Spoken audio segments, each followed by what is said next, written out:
The clicker. The clicker. The clicker? I know I'm late to this. Starting college takes a lot of your time, I tell you. So I'm going to make this quick. I'm not going to just run down all of the specs, but I'm of course going to integrate some of them with my thoughts. So without further ado, hey, I'm Brian, and these are my thoughts on the new Apple Watch and the new iPhones. So just like Apple did, let's start with the new Apple Watch Series 4. It's similar to the older Apple Watches in the way that it's still a square watch and not a round one. The gather round event invitation didn't have anything to do with that. But without making the watch bigger, the screen is now bigger and the corners are also curved, so the whole thing looks a little more like the iPhone X or XS. And I think this new screen is actually a very important change because it makes the watch look a lot more modern.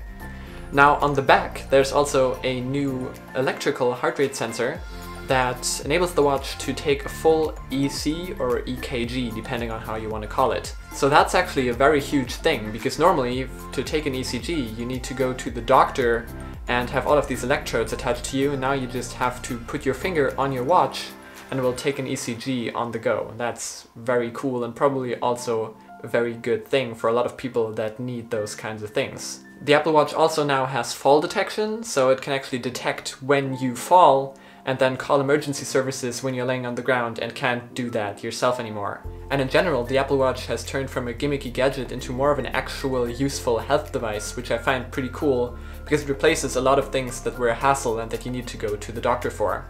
Apart from that, the watch got a bit thinner and the crown is now taptic, so that means that it doesn't actually click in anymore. It's now a taptic button like the iPhone home buttons used to be.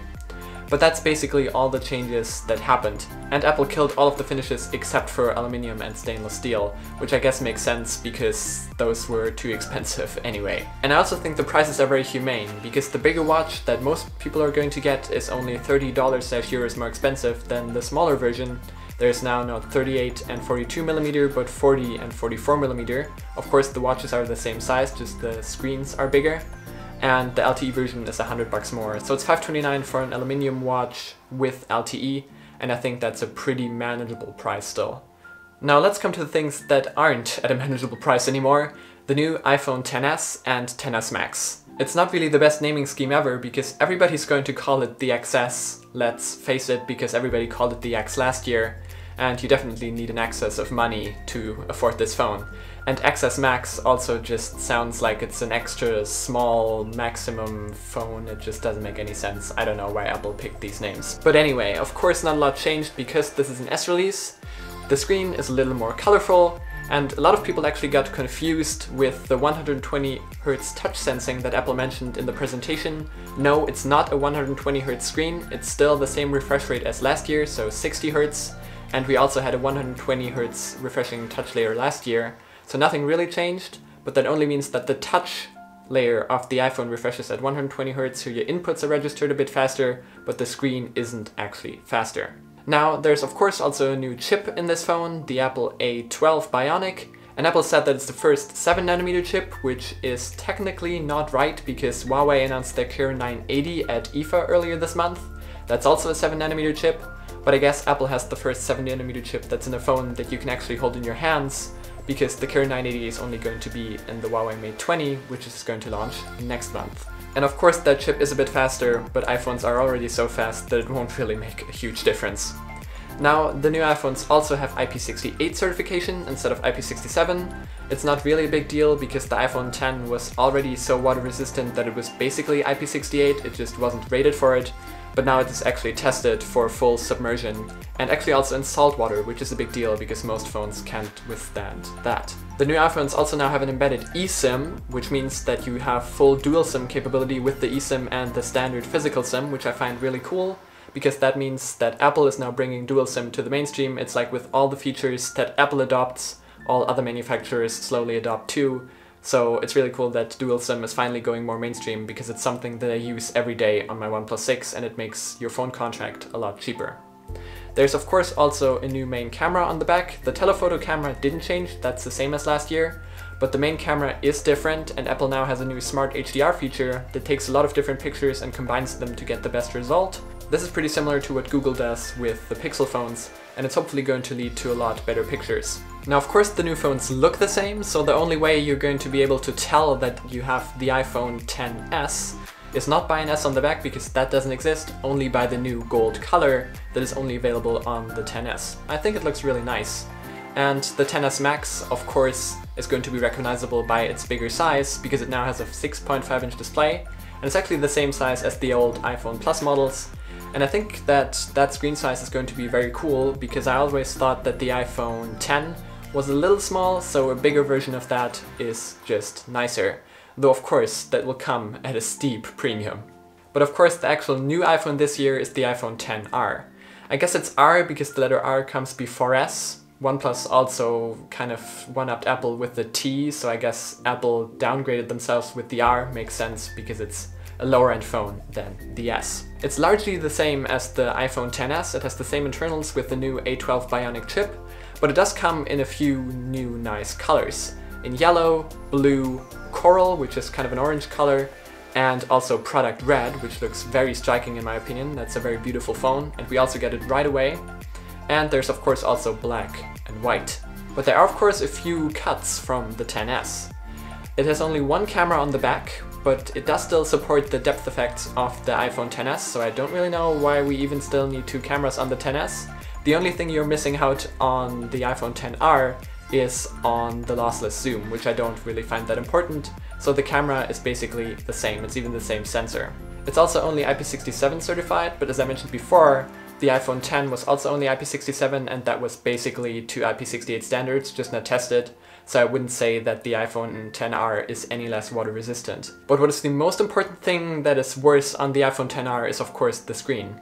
First of all, it doesn't support 3D touch, which is not that important. You can get around that with long presses, which Apple also already does on the iPads, so they kind of admit themselves that 3D touch is not really that useful. What is very important though is that this is an LCD screen. Apple makes very good LCDs, but still you're going to not have SD blacks as on the iPhone XS with its Oled display, so that means that you're going to see the notch a lot more, and you can't hide it as well. And the resolution is the most important omission. It's only a little over 720p. That still puts it at 326 ppi, which is Apple's Retina display standard, but that means that this new iPhone has the same resolution or pixel density as the iPhone 4. And I'm going to let that sink in for a moment. That's just not really great. And especially if you're upgrading from an iPhone Plus model from the past years, this is going to have a lower pixel density than your iPhone 6 Plus from a few years ago. So I wouldn't necessarily say that that's a very clear upgrade path. Of course, if you have a smaller iPhone like the 6, 7 or 8, then this might make sense because it's the same pixel density, but from the Plus models I'm not as sure. And on a phone that costs $749 or 849 euros, it's just unacceptable to not at least have a 1080p screen, when phones under 200 euros or dollars have that. And I would have really preferred if Apple just put a 1080p screen in this iPhone and in return just scaled back the chip to an A11 or something to make the whole cost cut more justifiable. Because of course the only reason why Apple didn't put a 1080p screen in this iPhone is to make you buy the more expensive models. And more expensive they are. We thought before that the iPhone XS is going to be cut to $899 and the new XS Max is going to be $999. But they actually didn't cut the price, so the new XS Max starts at $1099 and actually goes up to $1499 in dollars for the highest 512GB storage configuration, and in euros it actually costs $1649, which is just ridiculous for a phone that doesn't even come with a fast charger and a headphone adapter in the box. That's as much as a decent Mac. So yeah, I guess from all of this you could get that I didn't pre-order one of the new iPhones today.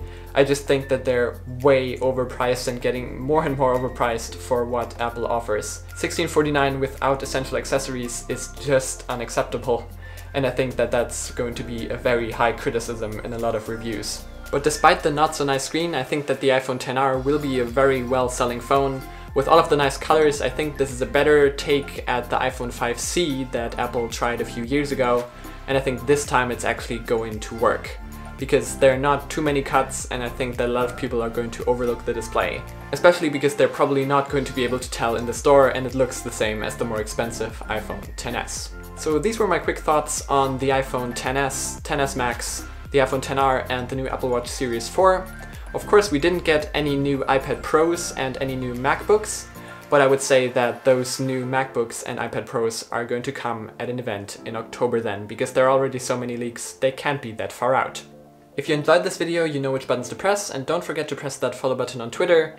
Seriously, if you would have done that, you would have known about all of my thoughts on these new devices during the event already and wouldn't have had to wait until now. So definitely press that follow button on Twitter. I'm Brian, thanks for watching, and I'll see you in the next one.